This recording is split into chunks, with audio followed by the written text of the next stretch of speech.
This week on football, Roy Keane rips in to Jill Scott. Honestly, I've never been so starstruck.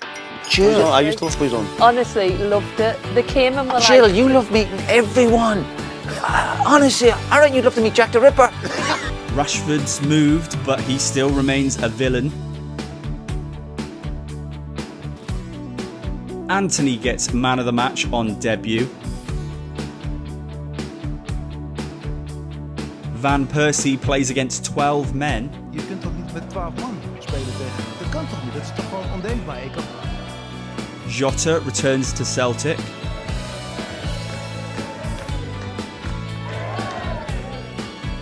Joe Cole and Morgan Gibbs-White in sync. Like after last week, to get you out here that fired up today. St Johnstone fan crosses the line.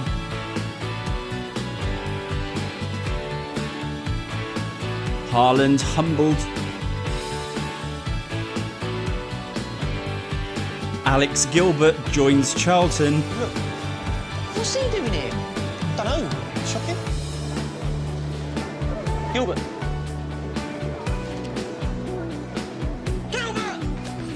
And Jordan Henderson stands on business. No, don't get us wrong, I wasn't myself Thursday because there was a lot of emotions going on. I think 99% of people, if they knew the inside information, wouldn't have played the game, really.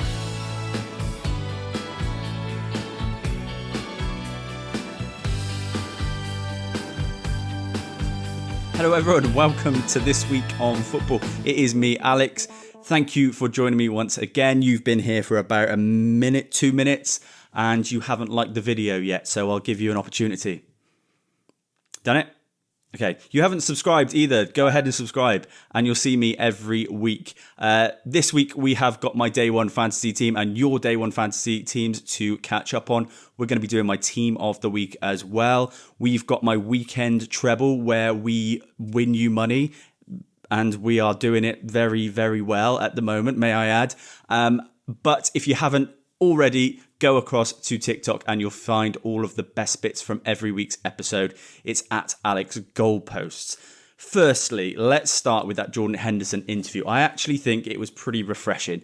Watching Jordan Henderson bite back at a reporter, a journalist who either has got the story wrong or is trying to fish for a little bit of confrontation.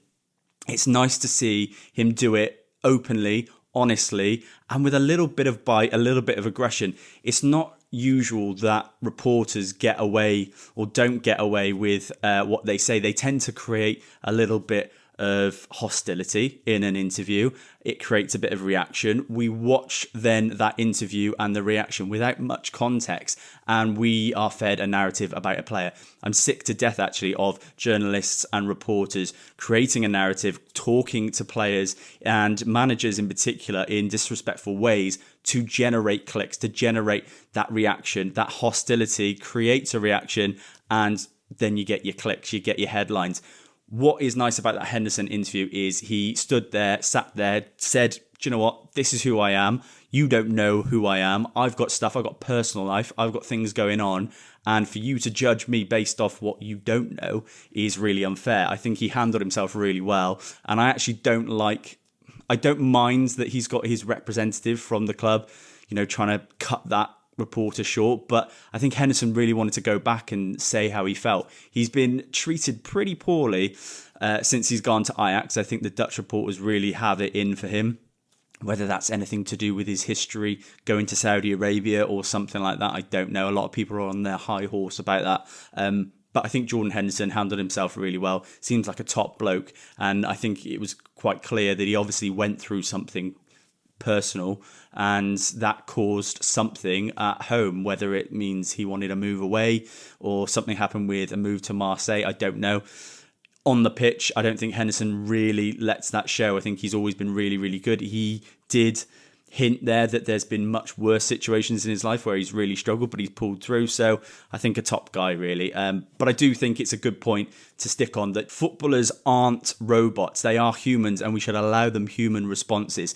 Actually, a good reflection of this was an interview I watched with Cole Palmer earlier this week, where the reporter was asking him questions, and quite condescending questions, may I add, as well. It was subtle, but it was there. And it was a good demonstration of footballers not actually being treated as human beings, particularly by the press. There was a question that Cole was asked about his relationship with Morgan Rogers of Aston Villa. And he was talking about how that's his mate, that's his best mate. They talk every day. And the reporter almost looks at him like, you talk to someone in football, what do you talk about? Like, he's not a person. And saying, like, almost treating him like, what, you're not an 85 rated FIFA player, you're an actual human being. And it, like, stumps the journalist. She's like, what do you talk about? He's a person. He's a young lad. He's got friends. Just because someone plays for a different team, it doesn't mean that they can't be friends or talk about things other than football. It actually really frustrated me, and I'll include the video just here. With your celebration, a lot of people ask you about the Morgan Rogers link. A lot of people ask you, is there actually any beef there? Is there? Does he care? Nah, that's my boy, that. Yeah, but you don't care if he does it still? No, it's good that we both do it. Yeah. We both, like, pretty much FaceTime each other every day and that. Do you? Yeah. You speak to him every day? Yeah. What about? Life. He's my mate. We don't just speak about football. Yeah. Right, let's do my team of the week. This is the segment of the show where I tell you my favourite players, 1 to 11, who I've watched. It's only players that I've seen the full 90 minutes of. I really struggle to watch a lot of games, particularly with the way work goes, but I'm sad enough to rewatch games and watch them in full, particularly Man United games. So here's my overview of those players this week. Ones that have caught my eye. Jose Sarr in goal. I think he's been unfairly criticised for quite a while, actually. Jose Sarr this year in particular. There was something was going on with the club. And I don't know what happened, but obviously they brought in a goalkeeper. He fell out of favour, and now he's found himself back under the new manager. I actually think he's been really good. I think he's a really solid goalkeeper. Kept a clean sheet, obviously, at the weekend against Villa, and made a couple of saves that he was expected to. It's a situation with a goalkeeper. You want to feel safe. I've always felt like this about goalkeepers. Your goalkeeper should feel like your dad. When you're a kid and you're around your dad, you just feel safe. You don't feel like anyone's going to hurt you because your dad's a superhero. He's going to protect you from everything. It's kind of how you want to feel about a goalkeeper. The way I look at goalkeepers is like, are you a good dad? You know, Edwin van der Sar, great dad. Peter Schmeichel, aggressive, but a great dad. He's going to protect you from everything. I love those goalkeepers. You need to feel safe. And that's how I always equate it to. I think Jose Sarr's been really good this season. Feels safe when he's in goal. I think a lot of goalkeepers, they feel a little bit like on edge all the time. You don't want unpredictability. You want predictability. You want to know that the man between the sticks is going to help you out if you get into trouble. Right back, Matt Doherty, another player who I think has found his form again. It's been a couple of seasons. Obviously, he got a nice move to Atletico Madrid. Wolves took him back and he probably struggled for the first season. I think this season he's looked a lot more solid and he's playing in almost a right centre-half position. He's playing part of a back three or a back five, and I think he's doing really well. Again, clean sheet, and I think back to form, particularly of late. I think he's been really good, even though Wolves' results haven't been great. Centre back, Chris Richards. Chris Richards against Garnacho. And this is, it hurts me to say, Garnacho is one of the most predictable wingers, I think, in the Premier League. And it's got to change. But Chris Richards managed him really well. I actually thought Man United at the weekend were weirdly quite good. I know you'll see the headlines, obviously Palace beating United at Old Trafford. It wasn't one of those games where I really felt like they were battered, you know, like Bournemouth have come there. Teams have come there this season, and teams lesser than them, quote unquote, and really, you know, put United to the sword and battered them. I didn't feel like that. I felt like United were actually the better side. Just Palace took their chances and defended really, really well. Chris Richards was a good part of that. Alongside him was Maxence Lacroix, so I've put him in the team of the week as well. The two of them really good. Lacroix ended up getting a fantasy FPL assist because he nodded one onto the bar and it fell to Mateta. But yeah, all in all, defended really well. And again, against the likes of Garnacho, Bruno Fernandes, Kobbie Mainoo in that game, I thought they were all really good players in that game for United. Weirdly, and I think Crystal Palace dealt with them really well. Left back, Miles Lewis-Skelly, one of my favourite performances of the weekend.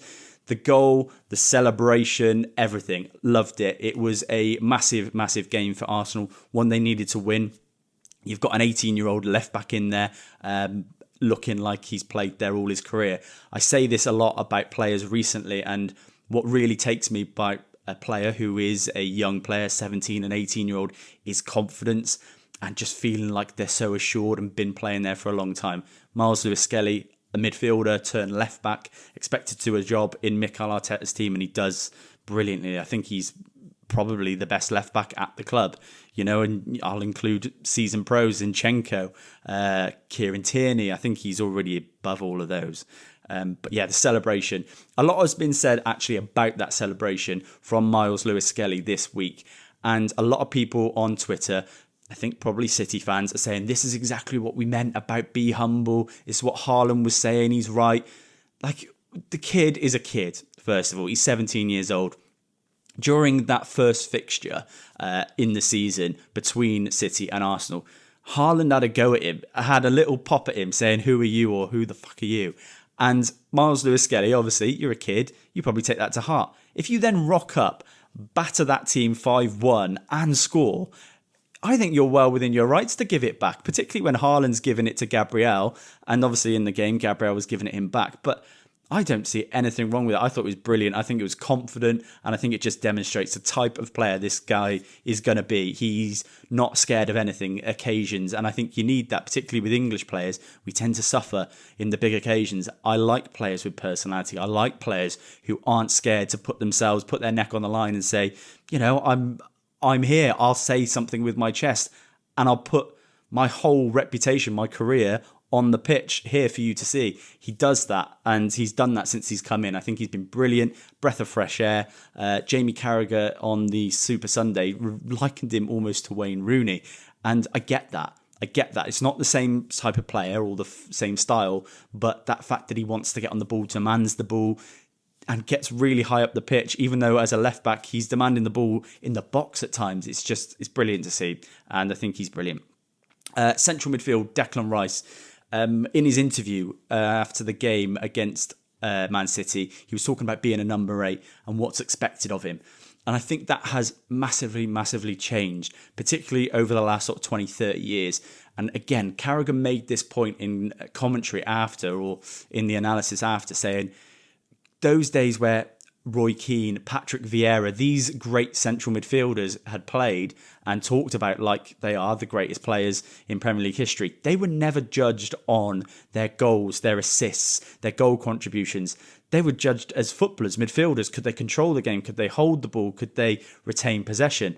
Declan Rice can do that, but all of a sudden it's like he feels an expectation to get involved with goals. I don't mind it because I think he's brilliant at it, but again, Jamie Carragher said it rightly. He almost gets too much criticism for something that maybe a lot of people haven't been criticised in the past for. That said, again, he scored goals this season and last season. He got plenty of them last season, and he got 2 assists at the weekend. So if he can do everything plus that, I mean, what a player.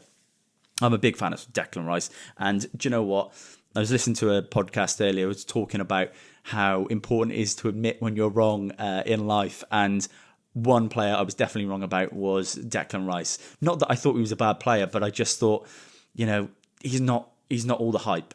He's not everything that everyone says he's going to be. West Ham were obviously picking up West Ham fans. And I think a lot of people who watch the Premier League were saying, oh, he's the next big thing. And I was a bit like, no, I don't really see it. I definitely see it. Definitely see it, and I was definitely wrong. Funnily enough, alongside him in my midfield is Scott McTominay, who I originally had said, you know, Man United were in talks to get Declan Rice. I thought, why? We've got Scott McTominay. I think Declan Rice is better than Scott McTominay. But again, I think Scott McTominay is a very vastly underrated player. I think Scott McTominay has been judged a lot by particularly fans of the Premier League because he is Scottish, not English, because he plays for Man United, one of the biggest clubs in the world, and we were underperforming. Scott's come through the academy and by far and away I thought was one of our better players. I think he put himself in a group above a lot of players at that club where he was, I think, the ones performing well when others weren't. But now, look, he's gone to Napoli, and week in, week out, every time I watch Napoli, Scott McTominay's there putting in 8 out of 10 performances. He's got a freedom. He just feels like this is where he can actually perform, he can play without the scrutiny of the world. And I feel like Scott McTominay needs that, particularly in midfield. He's a player who's got, low-key, very good technically. He can take the ball, receive the ball in the half turn. He can drive with the ball. He's powerful. He's strong. He gets on the end of things. And he's got a good passing range as well. One thing that I watched this Napoli game at the weekend against Roma is one of the first times I've seen Scott McTominay do it in a long time, where he's receiving the ball, driving through midfield, and he's just playing these lovely weighted passes out to David Neres, it was at the weekend. And it was just nice to see a midfielder show that he's got that quality when so often he's been criticised for not having that ability, that he was almost seen as this like rugged, tough tackling midfielder, which was never his game. He was one of those players, get him on the ball, let him drive with it, he can do it. But more importantly, I think he's a big game player, steps up in big moments, and I love that. And I said that last week, and he's there again in this team of the week. Finishing off midfield, Kobbie Mainoo. I asked my friends in the week, who is a player, no matter what happens or what people say about him, that you're not going to give up on? And my answer was Kobbie Mainoo. Kobbie Mainoo is probably one of the most criticised players for such a young lad. And I think it's because of rivalry. I think it's because a lot of the times the England squad was picked and, Kobbie was in there. Maybe other players weren't, Curtis Jones and the likes. And I think Kobbie Mainoo fully deserved it at the time. But a lot of people felt like that was a slight on their player or their favourite player from their favourite team. Kobbie Mainoo has almost always conducted himself with proper respect. Attitude is impeccable. He seems like a genuinely decent guy, level-headed, not arrogant, when he actually could be, because he is a phenomenal footballer. I've watched him play in a further forward position at the 10, the left side of the kind of attacking line as well. He operates really well in it. It's not his position. It is an indictment to how Man United have managed to get themselves into this situation that Kobbie Mainoo is playing as a central striker and starting there instead of our two sort of 70 and 40, 50 million pound strikers on the bench. But Kobbie has that maturity. He has that capability to play anywhere across the front line. He receives the ball really well. He's very, very technical, very tricky, and he can shoot, he can finish. And I don't blame Amorim for trying him out there. I thought for the Palace game, again, despite the result for 60 minutes, I thought he was really good. I just think Palace defended really, really well. And against other teams, I think he'd unlock their defence. Right wing, Ethan Nwaneri. Where is all the hype on Ethan Nwaneri? Am I missing something? Is everyone just busy with other things at the moment? Because is it because Arsenal are just so hated at the moment as well? Because Ethan Nwaneri should be the name on everyone's lips at the moment, but he's not. He's just scored in a Champions League game at 17 years old. Then the very same week, he's rocked up in the biggest fixture of the season, arguably, for Arsenal. Massive game. Come off the bench and scored a corker of a goal as well. He's 17 years old. He's not even 18 yet for another, I think, month or two. This guy is the business. I think it'll be really difficult for Nwaneri to find a way into this team because he's clearly a right winger, loves cutting in on his left foot. He can definitely get a goal. He's definitely got the maturity and the mentality to play in these big games. It's going to be really interesting to see what happens because obviously Saka's never going to come out of that side. But Nwaneri is going to be really tested. Can he play in other positions? Can he get forward and maybe play on that left-hand side where I think Arsenal need a player?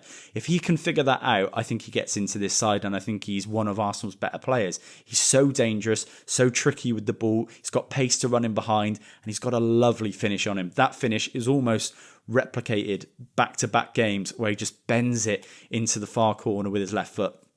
Absolutely love it. Nwaneri is a top player. He's going to be a top player.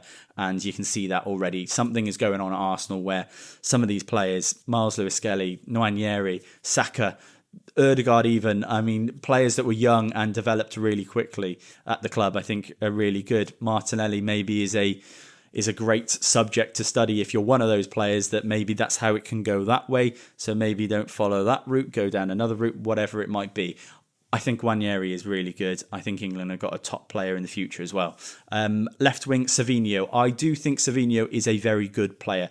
Reason being, 20 years old, performed obviously for Girona, got them into a Champions League position last season, came to Man City. Don't think he's really had the chances, but every time I watch him, he's I think City's best player or one of their better players. He does not let any defender rest. When he's on the ball, he's tricky, he's lightning quick, he's got a brilliant first touch, which takes him away from defenders.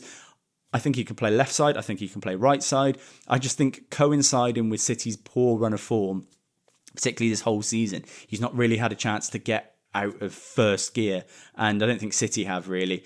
Maybe once City are back firing, Rodri's back. Savinho, I think, is a player that for me would start every game. I think he's better than Doku. I think he's City's best right wing. I don't think Foden plays his best football out there. So I think that's the guy you want. I don't understand it. People don't talk about him. Again, 20 years old, got the world at his feet, and yeah, I think it'll be a case of once City are back firing, they've got a few players in there that may be a little bit off form. Once he's back and up and running, Kevin De Bruyne is in the side, maybe finding him. He'll be talked about again. But yeah, I think he's really good. Striker Jean-Philippe Mateta. I was listening to Paul Merson talk about Mateta earlier today, saying that that's a player that Man United need. A striker who can hold the ball up, a striker who can get in and just basically score goals in the 6-yard box. Is it that difficult? I don't know. I don't want to trivialise the position of a striker because it's one of the hardest things to do in football is to score goals. But I just think positionally, so many strikers these days are so far off it. Mateta does the opposite. Actually, Mateta has got pace. He can run in behind. He can hold balls up. He can get up in the air. He hasn't got a little bit of everything.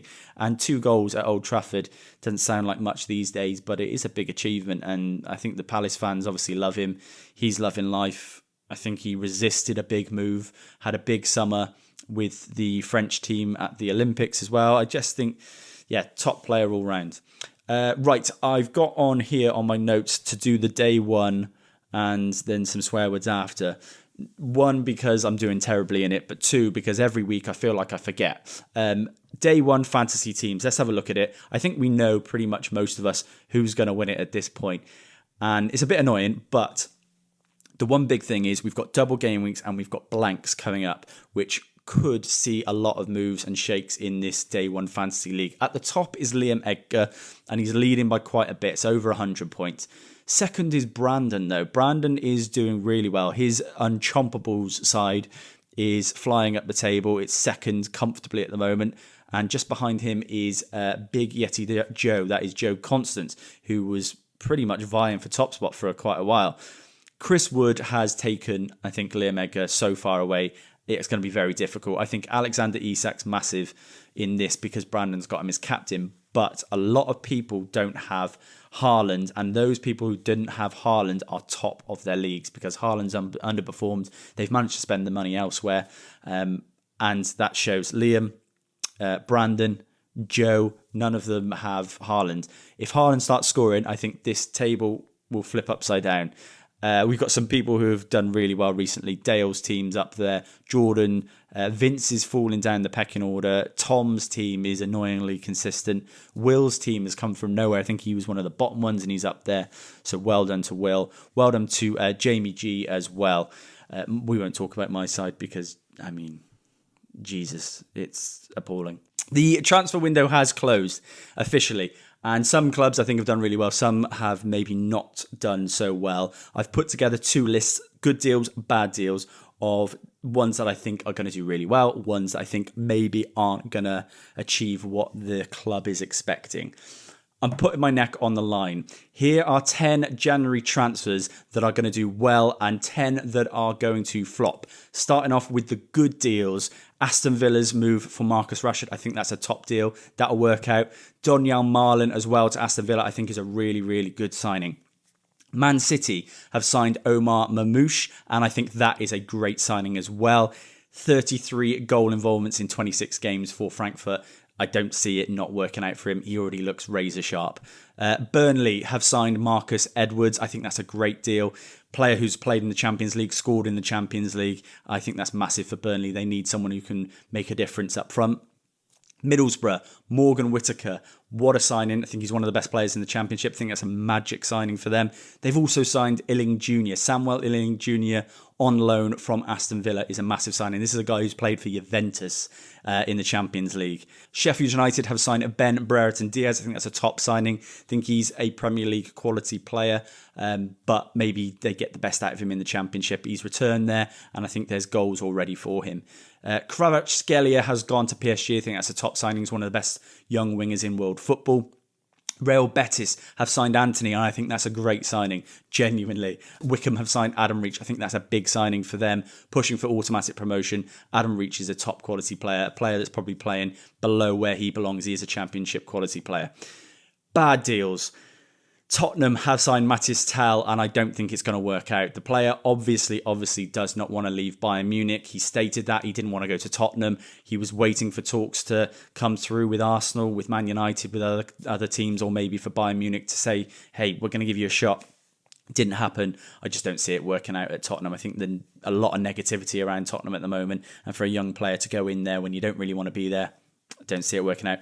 They've also signed Kevin Danzo, and I think there's a lot of pressure on this guy because Tottenham can't seem to keep centre-halves fit, and I just don't know if he's got the ability to do what Tottenham are expecting. They're expecting him to sit there and play along an 18-year-old Archie Gray. I don't know if that'll happen. Maybe he'll play alongside Dragusin or whichever of the centre-halves are fit when they are fit. Crystal Palace will sign Ben Chilwell. Don't think that's going to go well. Can't seem to stay fit. AC Milan have signed Ricardo Sottil. Every time I've watched Sottil, just nothing. No end product for a striker or a forward who has managed to get himself a massive move to AC Milan. I don't see it working out. West Ham have signed Evan Ferguson. I think Evan Ferguson's a quality player, but I think his momentum has slowed so much, I don't see him rediscovering it. Dortmund have signed Carney Chukwuemeka. I think he's a good player, but I don't think Dortmund's the team for him. Dortmund are going through it at the moment. They've just sacked their manager. I think they're all over the place, and it's a difficult place for him to go in and try and get into that midfield. I mean, you've got Pascal Gross, you've got Emre Can, you've got Julian Brandt. You've got these players who I don't think he'll displace. I think it's a really difficult time for him to go there. And for such a young lad, I don't see it working out. Hull have signed Louis Barry. I love Louis Barry. I think he's brilliant. I think he should have stayed at Stockport for the end of the season and then tried to make a fist of it in the Championship next season. I think this just kills his momentum. He was on such a good streak, and I don't know if Hull are the right team for him. Como have signed Dele Alli. I really, really hope this works out for him, but I just don't see it. He hasn't managed to play a game in years. He can't get fit, and Como, whilst being an up-and-coming side, Cesc Fabregas, some great players have come in.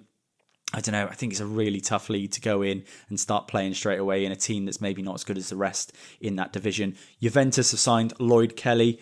That is some pressure to put on Lloyd Kelly. He's going into a massive, massive club. It doesn't feel right for me. They've had injury crisis, and that's obviously why they've gone and got Lloyd Kelly. But is he the player to make that step from the Premier League and maybe not playing so much this season with Newcastle all the way to Juve?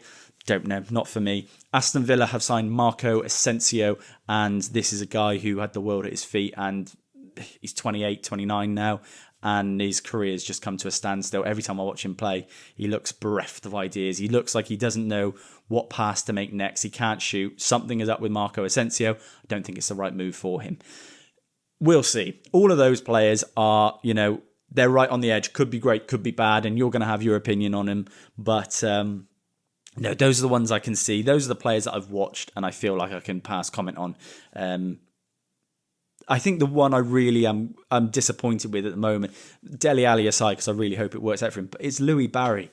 Louis Barry is, what a player. Loved watching him. Obviously, Stockport aren't going to get promoted probably this season, but still, just stay with that club, finish the season, have an absolute all-timer of a season, go down a legend at Stockport, and look, if Villa take him back and want to play him pre-season or maybe try and work his way into the first team, I don't know. But just midway season when you're on the run of your life to just cut it short and go and play for a struggling Hull side, I don't know, I'm disappointed by that. Right, let's do weekend treble time, because weekend treble time has been pretty negative for the past 10 weeks, but we are still up. Last week we were up to £50, still up. We have won. Last week was a winner. I called a winner. We got it. It's £30. I think it was 31 quid back off a tenner. And again, for those people who don't normally listen, it doesn't sound like much, but we're trying to make profit. The idea is £10 a week, £10 a week, £10 a week, and by the end of the season, you're up. This means so far, total profit for the season is £78.04. This week's selections, I've gone with Sheffield United to win against Portsmouth, Lille to win against Le Havre, and Real Madrid versus Atletico Madrid, both teams to score. £10 on gets you £30 and 98 pence back.